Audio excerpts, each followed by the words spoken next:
W tym odcinku najnowsze dane gospodarcze z Chin. 200 krajów świata podpisało porozumienie w sprawie odejścia od ropy.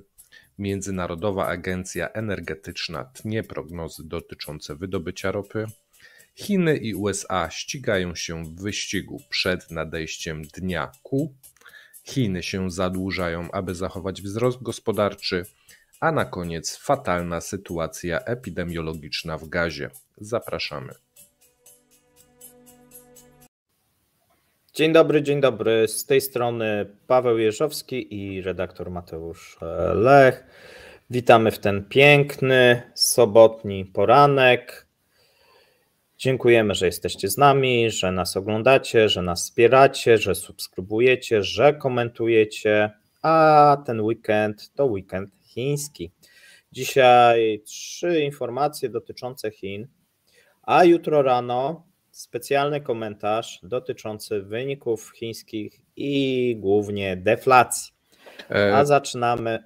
To czekaj, powiedzmy coś o tym, bo chciałem szczególnie zaprosić na ten jutrzejszy poranny komentarz dnia, gdyż przygotowaliśmy dla Was chyba po raz pierwszy wykresy statystyczne za rok, za lata poprzednie z wielu różnych dziedzin, żeby Wam unaocznić i pokazać, jak ta gospodarka sobie radzi, gdyż mamy, tak jak z Rosją, sprzeczne komunikaty. Rośnie kryzys, rośnie, będzie mocarstwem, zaraz upadnie. Więc zebraliśmy to, pracowaliśmy nad tym wieczorami przez kilka dni i myślę, że bardzo Wam się spodoba, więc już dziś gorąco zachęcam. Tyle chciałem powiedzieć. Natomiast taki krótki przegląd tych najnowszych informacji z dnia wczorajszego, głównie z piątku, spłynęły dane dotyczące sektora nieruchomości, sprzedaży domów. No i w listopadzie sytuacja w chińskim sektorze nieruchomości pogorszyła się, ponieważ negatywne nastroje nabywców domów i zadłużeni deweloperzy obniżyli sprzedaż i inwestycje, a szersza działalność sektora detalicznego nie spełniła prognoz, co sugeruje, że potrzebne jest większe wsparcie rządu, aby wzmocnić popyt. Ceny nowych domów w Chinach spadły w listopadzie 5. miesiąc rzędu, jak pokazało w piątek dane Krajowego Biura Statystycznego, podczas gdy inwestycje w nieruchomości spadły o 9,4% w okresie styczeń-listopad rok do roku, po spadku 9,3% jeżeli chodzi o styczeń-październik, no czyli nawet jest gorzej, tak? No widzimy, że tutaj w listopadzie się pogorszyły te nastroje. Dlaczego? No wszyscy spodziewają się, że będzie taniej. O tym będziemy jutro mówić i to jest bardzo niepokojący trend. Trendy deflacyjne są niepokojące i na tym rynku nieruchomości, skoro ja mogę kupić za pół roku i zapłacę powiedzmy te 10-15% mniej, to może warto poczekać. Zwłaszcza, że może wtedy kredyt będzie tańszy też. Tak. Ale o tym jutro bardziej. Ale o tym jutro, natomiast pozytywne informacje, jeżeli chodzi o produkcję przemysłową, która wzrosła w listopadzie 6,6 rok do roku, szybciej niż 4,6 w październiku, czyli mamy tutaj prawie 2%, 2 punkty procentowe więcej, i oczekiwania analityków były na poziomie 5,6 i to oznacza, że mamy najsilniejszy wzrost, jeżeli chodzi o ten rok, no i w sumie o rok, tak, bo od września 2022 tak silnego wzrostu nie byłoby, ale jest tu łyżka dziegciu, no mamy niską bazę z zeszłego roku. I również jeżeli spojrzymy na sprzedaż detaliczną, no to ta sprzedaż detaliczna wzrosła w listopadzie aż o 10%, przyspieszając z 7,6 wzrostu w październiku, jednak analitycy oczekiwali tutaj na skok nawet do 12,5% i te oczekiwania napędzane były głównie efektem bardzo niskiej bazy. Pamiętajmy, że w Chinach inaczej niż w Europie i w Stanach Zjednoczonych ten pik pandemiczny, covidowy przypadł na 2020 drugi rok, tak, a więc tutaj oni długo schodzili z tych obostrzeń, tak. Tak. I mieliśmy jeszcze obostrzenia, potem schodziliśmy z tych obostrzeń, no ta gospodarka w tym momencie mocno wyhamowała. Ten wzrost i to, co my obserwowaliśmy w 2021 i częściowo na początku 2022 w Chinach, spodziewano się w 2023, tak, bardzo silnego odbicia. To odbicie jest, ale ono jest poniżej oczekiwań, trzeba sobie to jasno powiedzieć. Import spadał, o tym też będziemy jutro mówić, nadal spadał, a eksport wzrósł po raz pierwszy z rzędu o 0,5%. No i tutaj analitycy przypisują to producentom, którzy oferują, jak to nazywają, szalone rabaty, jeżeli chodzi o produkty eksportowe.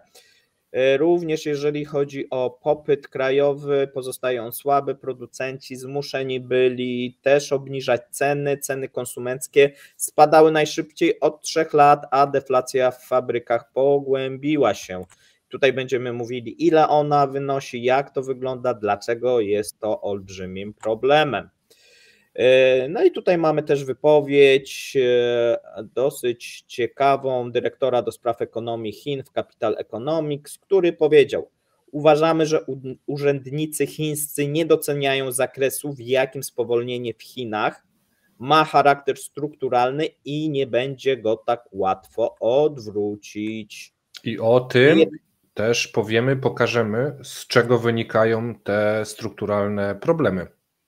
Tak, będzie troszeczkę więcej na temat strukturalnych problemów, na temat zadłużenia, chociaż jeszcze dzisiaj będziemy o tym wspominać. Niejednolite ożywienie gospodarcze skłoniło wielu analityków do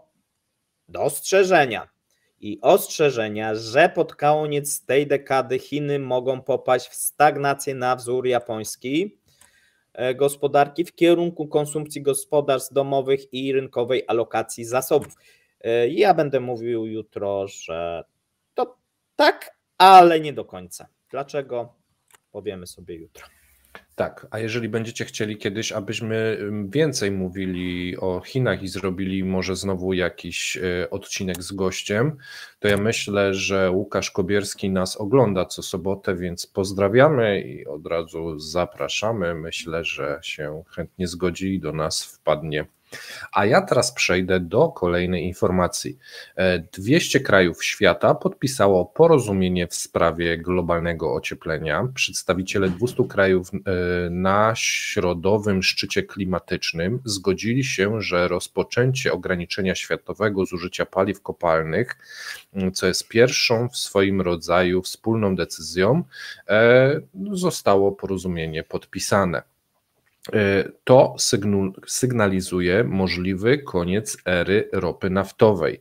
Jest to ważne wydarzenie, zwłaszcza w kontekście tego, jak często mówimy o Rosji, o jej przyszłości i możliwej odbudowie po wojnie. Jej okienko dobrych zysków się kończy, choć tu Paweł ma inne zdanie, to jak skończę tą informację, to sobie później troszeczkę o tym porozmawiamy.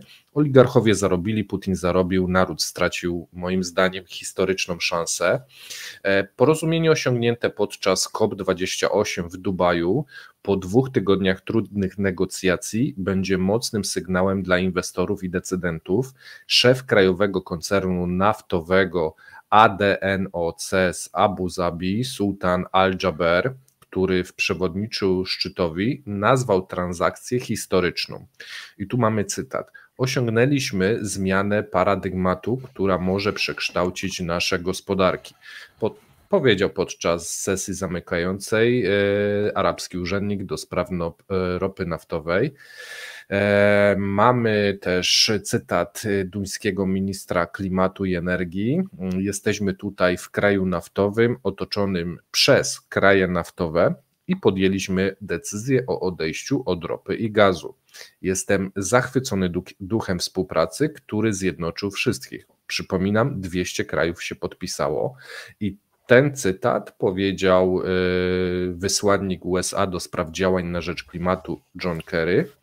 W porozumieniu wezwano także do potrojenia zdolności wytwarzania energii odnawialnej na całym świecie do 2030 roku, choć mówiliśmy o tym, że to będzie bardzo trudne, przyspieszenia działań mających na celu ograniczenie zużycia węgla i wspierania technologii takich jak wychwytywanie i składowanie dwutlenku węgla, które mogą sprawić, że branże trudne do dekarbonizacji staną się bardziej ekologiczne. O tym też mówiliśmy i mówiliśmy, że to też będzie bardzo trudne. Szefowa Komisji Europejskiej Ursula von der Leyen powiedziała, że to dobra wiadomość dla świata. Mamy obecnie wielostronne porozumienie przyspieszające redukcji emisji do zera netto w 2050 roku. Przy czym w tej krytycznej dekadzie należy podjąć pilne działania, czego Paweł wielokrotnie mówił, że to też będzie bardzo trudne zadanie. Porozumienie zatwierdzone na COP28 stwarza możliwości krótkoterminowych działań i naciska na bezpieczną, przystępną cenowo i czystą transformację energii spójną z celem, jakim jest ograniczenie globalnego ocieplenia o 1,5 stopnia. Tak powiedział kanadyjski minister środowiska. Na szczycie, i tu też znowu wybiję kijek w mrowisko troszeczkę, była znana i lubiana oraz znana i mniej lubiana przez Was Joasia Kędzierska. 2 tygodnie tam siedziała i relacjonowała na żywo zakulisowe wydarzenia na tym szczycie. Jeżeli mielibyście ochotę, abyśmy ją zaprosili i aby opowiedziała o szczegółach, co tam było ustalone i jak to wyglądało, możemy chętnie zaprosić i zrobić ankietę. I teraz, Pawle, bo rozmawialiśmy przed nagraniem programu, powiedziałeś, że dla Rosjan to w krótkim okresie może być szansa, choć w długim okresie wydaje się trudną sytuacją. No i teraz chciałbym Ciebie zapytać, tak, jeżeli chodzi o długi okres, jeżeli będą, bo to jest też oczywiście, trzeba sobie zadać pytanie, czy strasznie miękkie to na końcu to oświadczenie, tam brakuje konkretów, jakichś działań. Tam było bardzo blisko niepodpisania w ogóle jakiejś... Tak, ale było bardzo blisko niepodpisania i już nawet wszyscy spodziewali się, że nie zostanie podpisane, co rynki finansowe i surowcowe przyjęły pozytywnie i z optymizmem, a ponieważ podpisali, no to rynki trochę się tym zmartwiły, ale tylko trochę, na szczęście. I w krótkiej perspektywie to może pomagać Rosji. Dlaczego? Bo jeżeli zacznie być realizowana, szczególnie jeżeli chodzi o Unię Europejską, Stany i być może jeszcze kraje te zachodnie, polityka odchodzenia albo inaczej nieinwestowania w zasoby i w surowce, szczególnie w ropę naftową, to po prostu możemy mieć niedobory tej ropy. I o tym wielokrotnie takie ryzyko istnieje i to ryzyko się niestety przybliża. To nie jest tak, że na pewno się to wydarzy, bo tutaj w tym momencie tak naprawdę sytuację ratuje recesja, którą mamy na świecie, bo jeżeli nie mielibyśmy recesji, a ożywienie gospodarcze, które było zapowiadane, szczególnie jeżeli chodzi o gospodarkę chińską i gospodarki azjatyckie, to byśmy mieli mega problem, natomiast ten problem w krótkim okresie, ja mówię w krótkim okresie roku, 2, może się pojawić, jeżeli będziemy widzieć jakieś większe ożywienie. Dlaczego? Dlatego, że projekty inwestycyjne związane z wydobyciem ropy nie będą finansowane przez duże, no i to jest kierunek, tak? I tu jak gdyby to dało potwierdzenie przez duże instytucje finansowe, przez banki, tak, będzie to utrudnione, będzie to poszukiwanie nowych źródeł, serwisy i tak dalej. Nie? Tak, ale będzie głównie serwisowane i wspierane przez kraje, które posiadają, czyli Arabia Saudyjska, właśnie ZEA i tak dalej, które właśnie lobbowały, żeby tu stworzyć jakieś porozumienie. Tego porozumienia tak naprawdę nie udało się pomiędzy tymi krajami, a to, co zrobiono, no to powiedziano, że obecna polityka, która jest prowadzona w tym zakresie, jest dobrze prowadzona i w sumie jesteśmy zadowoleni i będziemy obniżać.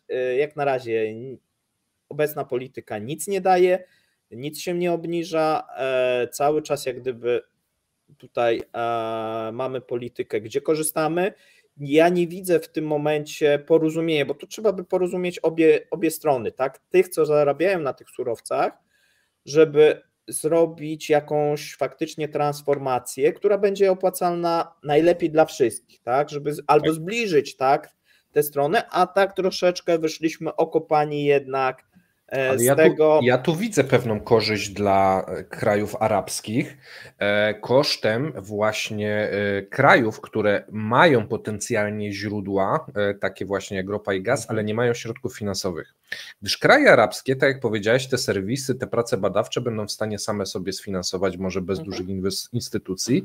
Natomiast takie kraje jak na przykład Wenezuela, czy już wkrótce Rosja, po prostu mogą nie mieć środków, aby kontynuować pracę i pracę i serwisowe. Na przykład w takie kraje jak właśnie bardziej te biedniejsze, które gdzieś posiadają surowce, nawet afrykańskie, może Nigeria i Angola już nie, ale też pewnie im to nie będzie korzystne, ale na przykład takie kraje, które przechodzą jakieś problemy, Libia, Syria, które posiadają na przykład złoża, natomiast przez różne konflikty i różne historie mają problemy, będą miały problem z pozyskaniem kapitału, tak? No bo ten kapitał będą mogli pozyskać naprawdę z krajów arabskich jedynie, a z tych krajów zachodnich tak nie za bardzo. A kraje arabskie nie będą chciały tego finansować, bo będą chciały mieć, ale wiesz, będzie miękkie zejście. No okej, jak udziały, wiesz, to tak. To wszystko zależy, tak.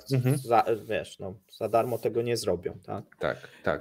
Natomiast będzie, wiesz, o wiele inaczej, jeżeli byś miał na przykład kraje europejskie, które by tylko że zapominamy, że to się nie wydarzy i tu moim zdaniem to jest troszeczkę zachowujemy się jak jeździec bez głowy, czyli to się nie wydarzy w rok, w 2 lata, potrzebujemy planu. Moim zdaniem tego planu nie ma Unia Europejska.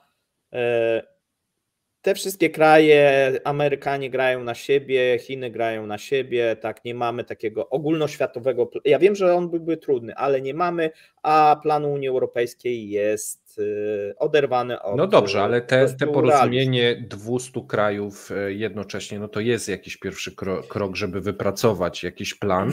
I ja dałem okładkę, że 200 krajów porozumiało się i to jest niekorzystne dla Rosji z tego względu, że tak jak opowiadaliśmy ostatnio o tej degradacji gospodarki rosyjskiej w jednym z naszych komentarzy dnia z poprzednich dni, będzie brakowało nowoczesnej technologii.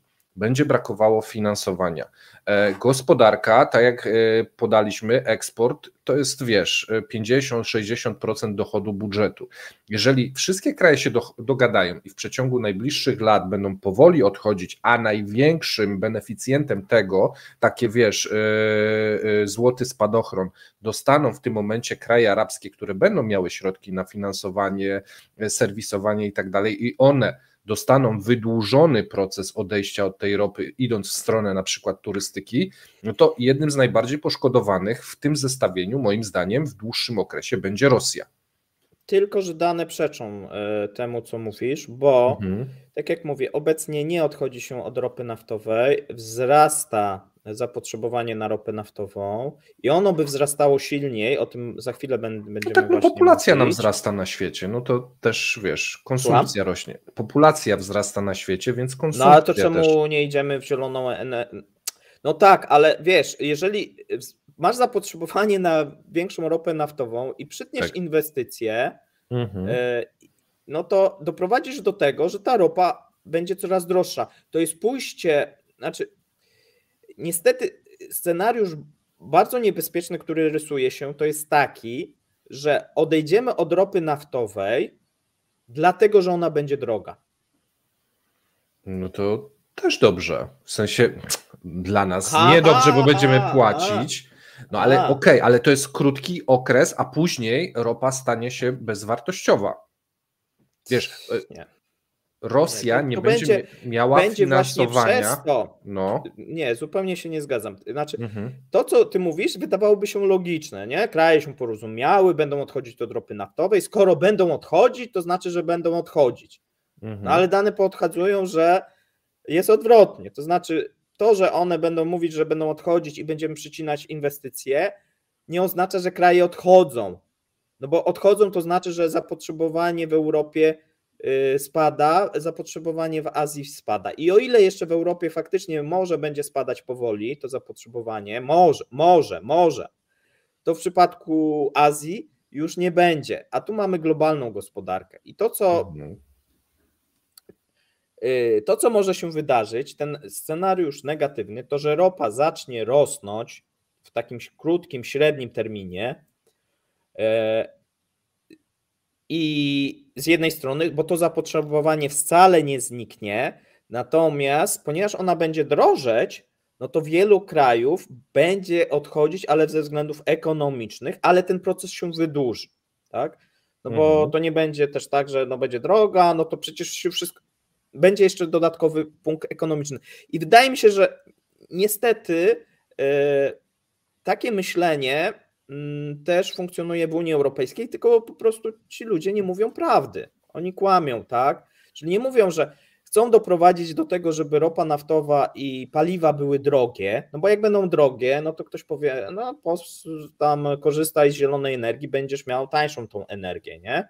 Po co masz płacić tyle za diesla? Tylko że w krótkim terminie i w średnim terminie to pomaga krajom takim jak Rosja, które nie inwestują nadal, ale korzystają, tak? To będzie pomagało na przykład prowadzeniu wojny, no bo im wyższa ceny ropy naftowej... znowu omijasz ten element przeznaczania środków na inwestycje, serwis i utrzymanie. Owszem, będzie ograniczenie produkcji globalnej, ale na przykład Arabia, kraje arabskie będą miały środki, żeby pompować dalej, a w Rosji tych środków będzie brakować i ich produkcja będzie spadać. No, z tym spadaniem to bym tam nie szalał bardzo, nie będzie rosła, może tak bym to nazwał. I takie efekty, o których mówisz, to zobaczysz za 10 lat. A my mówimy teraz bardzo często w naszych o tym, co ma się wydarzyć za rok, za 2 lata. I to jest dobra, no po prostu trzeba sobie powiedzieć, to jest dobra informacja Putina. Putin się może cieszyć, że kraje chcą, zresztą po to też inwestował w te lobby proekologiczne, różnego rodzaju organizacje są przez Rosję opłacane, żeby wbrew temu, coś mówią i jak działają, żeby efekt był odwrotny, bo ten efekt będzie korzystny dla Rosji. Tutaj moim zdaniem nie ma co dyskutować. Jak nie ma co dyskutować, Paweł? Co ty mi będziesz teraz mówił, że nie ma co dyskutować? No przecież mamy dyskutować. No efekt będzie pozytywny. No, rynki przyjęły to plus 4% po tej informacji. No dobrze, w krótkim terminie. No tak. No, a w długim? Dla Putina tak. W długim on za 10 lat prawdopodobnie już nie będzie żył. Tak, ale Rosja wciąż będzie trwała. W długim terminie to dla Rosji jest to negatywne, ale jeżeli mówimy o krótkim terminie, to dla Putina jest to pozytywne. No dobrze, tak? ale jeżeli dla patrzymy Rosji na w długim ten krótki i średni negatywne. okres, to jest pozytywne, szczególnie jeżeli się okaże, że faktycznie te inwestycje będą mocno przycinane, bo to wiesz, jedyne co może uratować, odwrócić tą sytuację, że z jednej strony się mówi, a z drugiej strony co innego się będzie robić. No ale niestety też pokazuje to, co mówiłem, że instytucje finansowe mało wspierają te nowe inwestycje związane z surowcami i to jest kierunek i tutaj nie ma dyskusji, tylko nie dano takiego okresu przejściowego i dostosowawczego, żeby faktycznie, żeby to było tak, że ja widzę dane i z danych mi wynikało, że zapotrzebowanie na ropę spada. Tak, tam a jest nie, podane, że ja chcę, że będzie spadać. Tak, tam jest podane, że mamy 3-krotnie zwiększyć zieloną energię do 2030, co jest karkołomnym wyczynem. No bo to w skali globalnej, nie? Więc w skali globalnej, bo tak. O ile jeszcze Europa będzie zwiększać, no to pytanie, na ile będą, te kraje Azji, a będziesz miał prawdopodobnie też duże zapotrzebowanie cały czas w Afryce, nie? Bo my ciągle o tym też zapominamy. I tutaj to, co się próbuje, no to próbuje się narzucać jakieś ceny, jakieś zakazy, nakazy, to wszystko wygląda, i to idzie z Unii Europejskiej, najczęściej z Komisji, z parlamentu, no nie wiem, uważam za błędną jak gdyby strategię, która doprowadza do odwrotnych rezultatów. A teraz powiemy sobie na temat MAE i właśnie prognozy. ponieważ mamy prognozę na rok 2023 i 2024. Małe tnie prognozy, natomiast nadal te prognozy są optymistyczne. Globalny popyt na ropę do końca 2023 ma wzrosnąć o 2,27 milionów baryłek dziennie i ma osiągnąć 101,7 miliona baryłek dziennie. Tak wynika z grudniowego raportu. No i tutaj mamy spadek. Dlaczego? No dlatego, że jeszcze jakiś czas temu mówili, że będzie wzrost 2,36 i tu widzimy, że w tym roku cały czas tnie te prognozy, czyli to zapotrzebowanie na ropę zwiększa się, żeby było też jasne, tylko nie zwiększa się o tyle, ile analitycy i rynek prognozowali jeszcze jakiś czas temu. A dlaczego? No głównie przez Chiny. Tak? To ożywienie w Chinach nie jest na tyle, znaczy jest, ale nie jest na tyle duże, żeby pokryć te wcześniejsze prognozy. No i tutaj mamy też za czwarty kwartał. Za czwarty kwartał powinniśmy mieć wzrost o 1,9 miliona baryłek dziennie wobec, no i to jest osłabienie, wobec 2,8 baryłek dziennie w trzecim.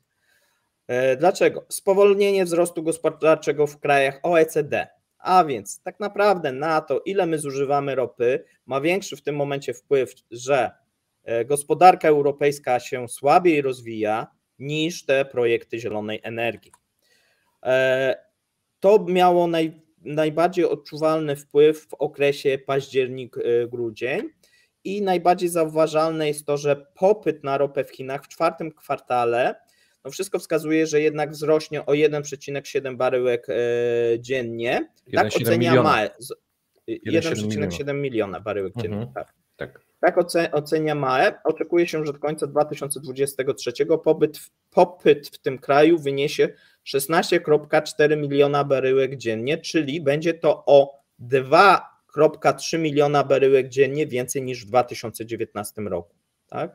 No tu widzimy, że cały czas Chiny będą rosnąć, jeżeli chodzi o zużycie.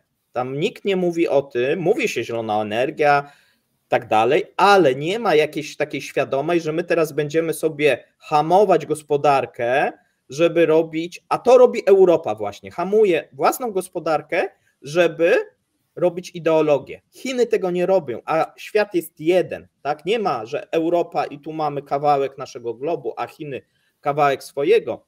Chiny zupełnie inaczej działają, a wpływ na klimat mają prawdopodobnie większy, no bo są większe. I teraz tak, należy zauważyć, że choć chińska gospodarka wciąż odbudowuje się wolniej niż oczekiwano, to szacunki jej wzrostu w listopadzie i grudniu zostały zrewidowane w górę. Prognozy, mówimy tutaj głównie o przemyśle, tak, też żeby była jasno, bo jutro będziemy mówić troszeczkę jako całość, natomiast prognozy MAE, czyli Międzynarodowej Agencji Energetycznej, tłumaczy się również, że wzrost produkcji przemysłowej w Chinach, zgodnie z którym popyt na ropę naftową w tym kraju w 2024 wzrośnie do 17 milionów baryłek dziennie z 16,4 w 2023. Czyli jeszcze do tego zostanie dorzucony przynajmniej 1 milion baryłek dziennie w 2024. I tak to by wyglądało. Natomiast w 2024 globalny popyt na ropę według szacunków agencji wzrośnie o kolejne milion baryłek dziennie do 102,76 baryłek dziennie, czyli z grubsza mamy sytuację, że w większości ten wzrost, który jest spodziewany, za wzrost popytu będą odpowiadały Chiny. I znowuż nadzieje są w Chinach. Dlaczego? No bo cały czas MAE prognozuje, że jeżeli chodzi o Europę i Stany Zjednoczone, sytuacja gospodarcza nie będzie na tyle dobra, żeby zwiększać ten popyt. Zobaczymy, jak będzie, ponieważ kraje OPEC zakładają, słuchajcie, inny wzrost. One zakładają, że w 2024 wzrost na zapotrzebowanie na ropę naftową zwiększy się do 2,25 milionów baryłek dziennie i tutaj się szacuje 104 miliony baryłek dziennie. I to jest już drugi rok, kiedy notowania MAE i OPEC są rozbieżne, przy czym dane pokazują, że w tym roku MAE było bliższe, też się pomyliło, też zbyt optymistycznie prognozowało, ale nie tak optymistycznie jak OPEC. OPEC więcej optymizmu. Czyli widzimy trend, że ten optymizm i OPEC-u i MAE trzeba gasić, bo spodziewali się, że będzie więcej, rośnie, ale tak. o mniej. Ale ja tylko dołożę jeszcze temat, bo mam wrażenie, że to pomijasz. Do 2035 roku Chiny chcą wybudować 150 reaktorów atomowych i będą największym producentem energii jądrowej na świecie. Dodatkowo rozwijają sektor samochodów elektrycznych i w tym momencie są liderem, jeżeli chodzi o produkcję tych samochodów na świecie. Więc tu zużycie ropy i jednoczesny wzrost energii atomowej i rozwoju samochodów elektrycznych mogą w pewnym momencie, przekrzywić tą krzywę, o której mówisz. Ale to ja się tutaj się w ogóle zgadzamy, tak? Długoterminowo będzie odchodzenie od ropy naftowej. Natomiast Chiny założyły sobie do tego jakiś plan rozwojowy, że teraz będą sobie korzystać z tej ropy. Dopóki będzie opłacalne dla nich, nie? Dopóki to będzie właśnie opłacalne. Co ciekawe, inwestują we własne odwierty, dosyć duże złoża odkryto w Chinach, bardzo mocno się zastanawiają nad tym, żeby uniezależnić się. Wtedy będzie ciekawa sytuacja, bo będziemy mogli sobie robić te szczyty klimatyczne różne i tak dalej, sobie a Chiny będą miały własne zasoby, nie będą potrzebowały. Ale wiesz, dlaczego one to robią? Bo sam powiedziałeś, że jeżeli nie będzie dofinansowania do wydobycia, do nowych inwestycji i że ropa będzie drożała, no to Chiny muszą się zabezpieczyć, żeby, jeżeli nie zdążą przejść na tą energię elektryczną, to żeby mieć własne zasoby, bo sam powiedziałeś, że wtedy ropa będzie na tyle droga, że przestanie się to bilansować. A Chiny chcą mieć i świeczkę, i ogarek, chcą być liderem, jeżeli chodzi o samochody elektryczne, elektrownie atomowe i tak dalej, a jednocześnie się zabezpieczyć, gdyby się nie wyrobiły, bo zawsze się po drodze coś może wyłożyć. I tak naprawdę co do tendencji i tak dalej się zgadzamy, tylko jest pytanie, kwestia czasu, czy wpłynie to na Rosję, czy nie, bo nie wiemy, jak szybko przejdziemy przez ten okres transformacji. Wiemy, to będzie po prostu dużo czasu potrzebować. No, dużo czasu to nie jest wymierne, nie mówisz 7, 9, 20, nie? Tu ponad o to chodzi. Dekadę. Mówimy o dekadzie, o 2 dekadach, a tutaj w Europie chcą to zrobić w kilka lat, tak? Do 2030 to jest 6 lat, to zegar tyka, nie? Niesamowicie szybko. A to tak się wydaje, tak, że to jest dużo czasu, 2030, nie? No to mamy niesprawne 6 lat, a ograniczenia, zobacz, Unia Europejska sobie narzuca większe niż reszta świata. Tak, chcą być liderem w tej kwestii. Ale widzisz, ale żeby być liderem... Ale to się zgadzamy, że trzeba mieć wzrost Unia gospodarczy i trzeba liderować temu światu, a nie troszeczkę, bo to powoduje, że się przesuwają w ten ogon i dają się wyprzedzić krajom azjatyckim i zupełnie te szale gdzieś indziej się ważą, tak? Żeby robić jakieś cele klimatyczne, musi być porozumienie z Azją i głównie z Chinami i Stanami Zjednoczonymi. Jeżeli tego porozumienia nie ma, no to te europejskie to po prostu jest bez sensu, tak? Bo to nie pomaga. My nie o tym rozmawiamy. Nie pomaga klimatowi. Rozmawiamy o tym, że w krótkim czasie, czyli do 2030 roku, czyli przez najbliższe 3-4 lata, wszelkiego typu takie porozumienia będą pomagały Rosji, ponieważ będą napędzały wyższą cenę ropy naftowej.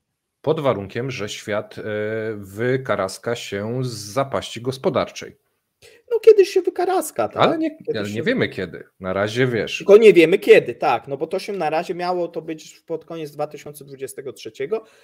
Przesuwa się na 2024 i nie wiadomo, tak?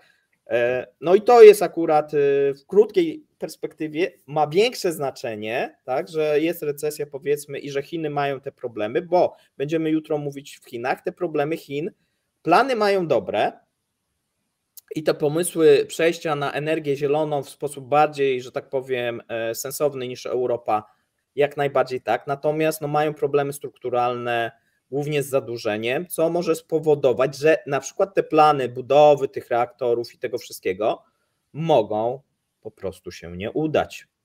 No tak, więc zapraszamy jeszcze raz na jutrzejszy komentarz dnia, a ja przechodzę do następnego tematu, który też będzie związany z Chinami. Chiny i USA ścigają się przed nadejściem dnia Q. I zanim zaczniemy o tym opowiadać, może zacznę od wyjaśnienia, czym jest ten dzień Q. I aby do tego dojść, musimy powiedzieć dwa słowa o komputerach kwantowych.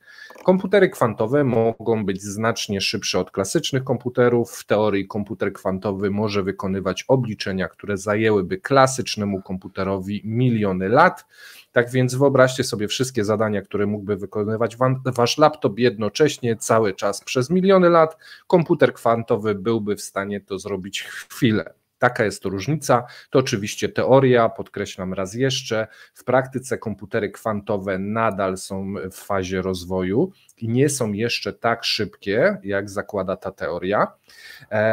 Jednak postępy w tej dziedzinie są szybkie i można spodziewać się, że komputery kwantowe wkrótce staną się znacznie szybsze od klasycznych komputerów, a gdy je przegonią, posłużą do obliczeń i tworzenia jeszcze szybszych swoich następców i tak dalej. Zapewne rozumiecie skalę, jak wielkie zmiany to przyniesie. Oto kilka przykładów zastosowań takich komputerów. Łamanie szyfrów. Komputer kwantowy mógłby złamać szyfrowanie, które zajmuje klasycznym komputerom tysiące lat. I to jest bardzo ważne i do tego wrócimy. Między innymi też modelowanie chemiczne, mogłyby znacznie przyspieszyć badania nad lekami i materiałami, rozwój sztucznej inteligencji. Obecnie trwają prace nad opracowaniem algorytmów, które mogłyby w pełni wykorzystać możliwości komputerów kwantowych. Jeśli uda się to osiągnąć, komputery kwantowe mogą zrewolucjonizować wiele dziedzin życia i dzień Q to jest przewidywany moment, w którym komputery kwantowe staną się wystarczająco potężne, aby złamać obecne metody szyfrowania stosowane przez rządy. Stanowi to, oczywiście zapewne rozumiecie, stanowi to znaczące zagrożenie dla bezpieczeństwa narodowego i globalnego handlu, ponieważ spowoduje to, że poufne dane staną się podatne na kradzież i manipulacje. Stany Zjednoczone i Chiny właśnie są uważane za liderów badania i rozwoju obliczeń kwantowych. Oba kraje inwestują znaczne środki w tym obszarze i rywalizują o to, by jako pierwsze opracować taki komputer kwantowy zdolny do złamania obecnego systemu szyfrowania. Wojny handlowe, ograniczenia na procesory, Tajwan, te wszystkie elementy sprowadzają się między innymi właśnie do tego wydarzenia. W odpowiedzi na zagrożenia dnia Q kraje opracowują postkwantową szyfrografię PQC, która wykorzystuje nowe algorytmy szyfrujące odporne na ataki kwantowe, czyli jedne komputery kwantowe będą szyfry łamać, inne dane będą zabezpieczać. Wygra ten, kto pierwszy dobije do dnia Q, no bo wtedy po prostu zdąży złamać te szyfry, zanim druga strona zdąży dane zaszyfrować.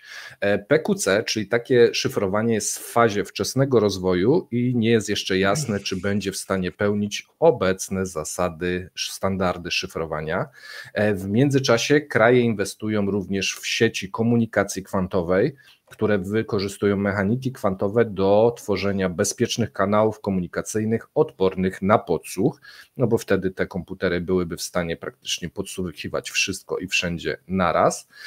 Wyścig naukowców w tej dziedzinie ma też nazwę wyścig zamka i klucza, tak to się nazywa, i to jest właśnie wyścig zbrojny między naukowcami pracującymi nad rozwojem komputerów i łamiących szyfry i drugich, którzy tworzą algorytmy, żeby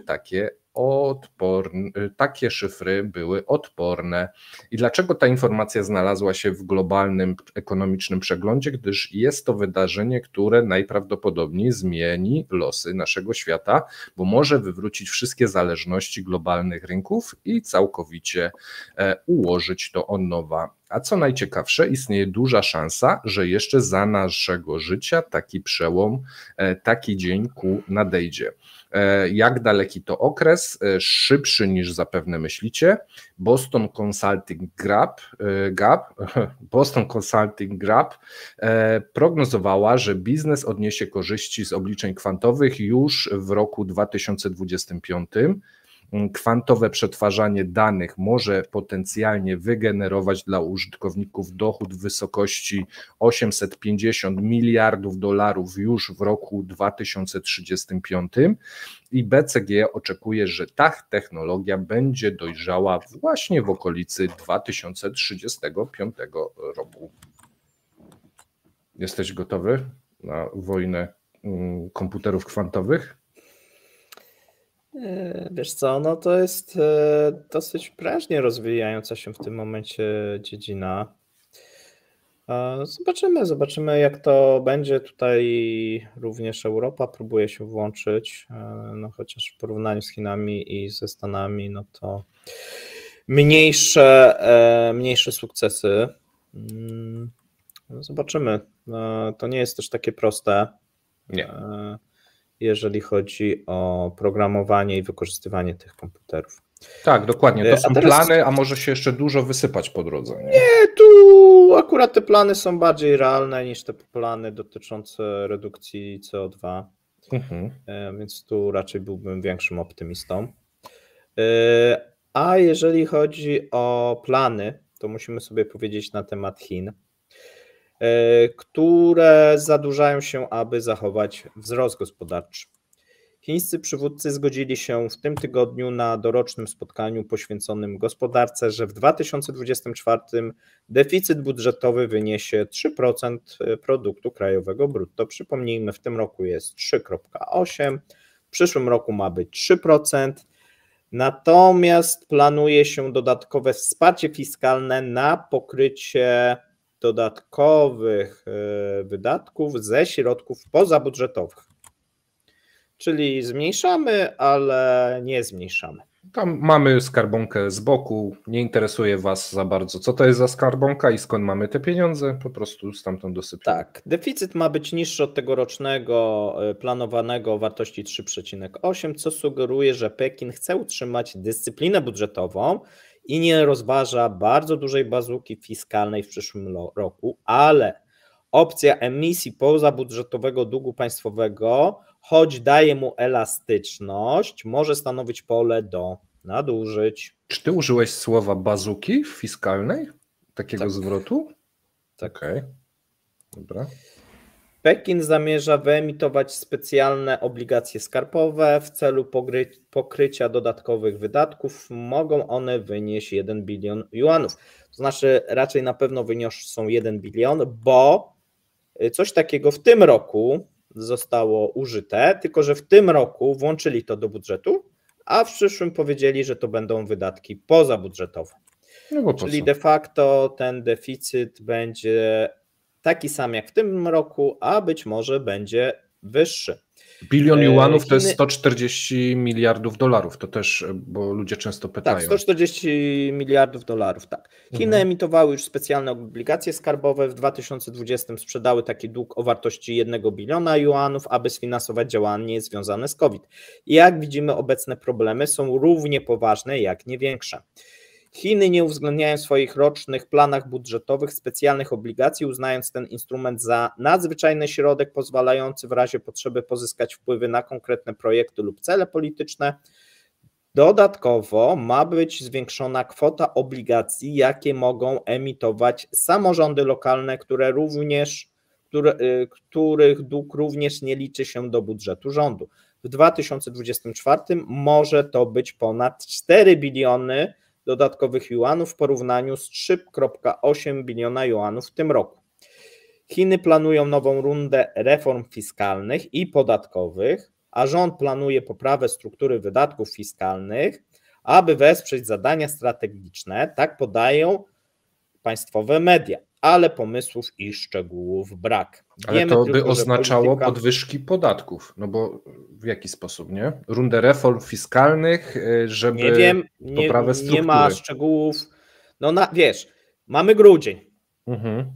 Skoro nie ma szczegółów, to albo one są tak dotkliwe i tego nie publikują, żeby powiedzmy ludzi nie denerwować, albo po prostu nie ma tych planów. I jedyny pomysł no to jest dosypać pieniędzy tutaj, wypuścić obligacje, pozwolić samorządom nadal się zadłużać, bo innego pomysłu w tym momencie nie ma. Natomiast może są, jeżeli się pojawią, no to będziemy rozmawiać. Wiemy tylko, że polityka fiskalna według mediów rządowych ma być elastyczna, umiarkowana, precyzyjna i skuteczna. Najważniejszym celem dla reżimu chińskiego ma być stały wzrost produktu krajowego brutto. Na koniec 2024 ma być ustalony w przedziale od 4,5 do 5,5, przy czym większość doradców chińskich opowiada się za celem na poziomie około 5%, czyli taki sam jak w tym roku. Jak wynika z danych Międzynarodowego Funduszu Walutowego, zadłużenie samorządów lokalnych osiągnęło w tym momencie 92 biliony juanów, co stanowi 76% produkcji gospodarczej Chin w 2022 roku w porównaniu z 62% w 2019. No, to będziemy o tym jutro mówić, to zadłużenie staje się coraz większym problemem. W październiku Chiny przedstawiły plan emisji do końca roku obligacji skarbowych o wartości też biliona juanów w celu ulepszenia infrastruktury przeciwpowodziowej. Zostało to ujęte w budżecie, podnosząc docelowy deficyt na 2023 do 3,8. A więc w przyszłym roku też, ale poza budżetem, bo ładniej będzie wyglądać wtedy. Tak. I na koniec myślę, że niezbyt wesołe wiadomości. Fatalna sytuacja epidemiologiczna w Gazie. Walki w strefie Gazy to nie tylko pociski i spadające bomby. Brak żywności, czystej wody i schronienia wyczerpał setki tysięcy ludzi, a system opieki zdrowotnej jest na kolanach. Przez enklawę przetaczają się nieuniknione epidemie. Tak przewidziało 10 lekarzy i pracowników organizacji humanitarnych. No i to się niestety rozpoczęło. Rozpoczęło się coś, co można nazwać perfekt sztorm chorób. Teraz pozostaje pytanie, jak źle będzie. Tak powiedział James Elger, główny rzecznik Funduszu ONZ na rzecz dzieci. Według danych Światowej Organizacji Zdrowia od 29 listopada do 10 grudnia liczba przypadków biegunki u dzieci poniżej 5 roku życia wzrosła o 66% do niemal 60 000 przypadków, a w przypadku pozostałej populacji w tym samym okresie wzrosty są o 55%. Agencja ONZ stwierdziła, że liczby są w sposób nieunikniony niekompletne ze względu na awarię wszystkich systemów i usług w Gazie w wyniku wojny. Biegunka plus brak wody to jest niestety śmiertelna kombinacja. Kierownik oddziału pediatrycznego w szpitalu Nasser w Khan Yunis w południowej Gazie dr Ahmed Al-Farah powiedział we wtorek agencji Reuters, że na jego oddział trafiają dzieci cierpiące na skrajne odwodnienie, które w niektórych przypadkach spowodowało niewydolność nerek, a przypadki ciężkich biegunek u niego na oddziale wzrosły o 400%. Lekarz twierdzi też, że wie o 15 do 30 przypadkach wirusowego zapalenia wątroby typu A w ciągu ostatnich 2 tygodni. Natomiast okres inkubacji wirusa wynosi od 3 tygodni do miesiąca, więc po miesiącu nastąpi najprawdopodobniej eksplozja liczby przypadków wirusowego zapalenia wątroby typu A. Jednocześnie według danych WHO z 10 grudnia 21 z 36 szpitali w strefie Gazy jest zamkniętych, 11 działa tylko częściowo, a 4 działają w kompletnie minimalnym stopniu. I tu kolejny cytat.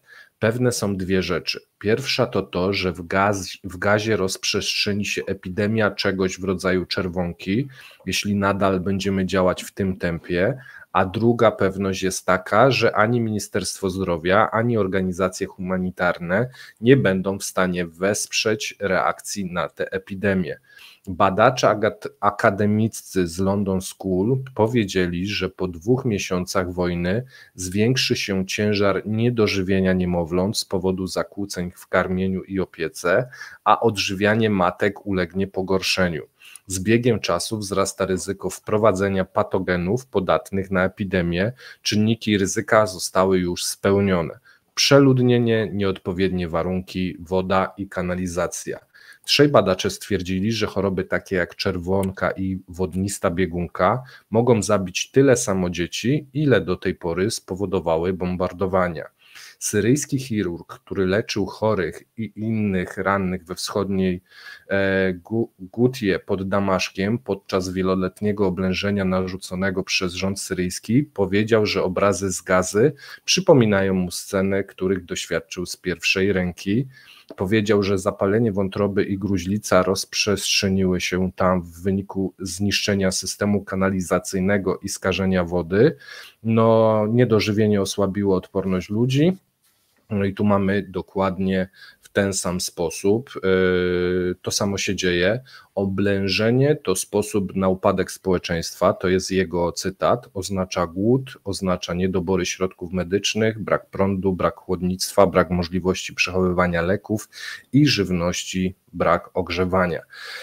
No i tu wygląda to bardzo smutno i bardzo przygnębiająco. Ja nie będę tutaj się udzielał politycznie ani nic z tych rzeczy. Chciałem Wam przekazać tylko sytuację epidemiologiczną i humanitarną w tej strefie. Chciałbyś coś dodać, Paweł? Tak, niestety jeżeli ktoś oglądał wywiad i rozmowę z doktorem Wojtkiem Szewko, no to Wojtek mówił o tym scenariuszu i podawał, że on jest bardzo realny. No i niestety się to sprawdziło. Więc odsyłam też do tego materiału, bo tam dosyć ciekawe, czasami kontrowersyjne też tezy padały. Tak. Myślę, że to wszystko. Dajcie znać w komentarzu, co sądzicie o odcinku, co sądzicie o tematach, kto miał rację, kto nie miał racji. Mam nadzieję, że Wam się podobało. Trzymajcie się. Miłego popołudnia w sobotę i zapraszamy na wieczór i na niedzielę. Cześć. Cześć.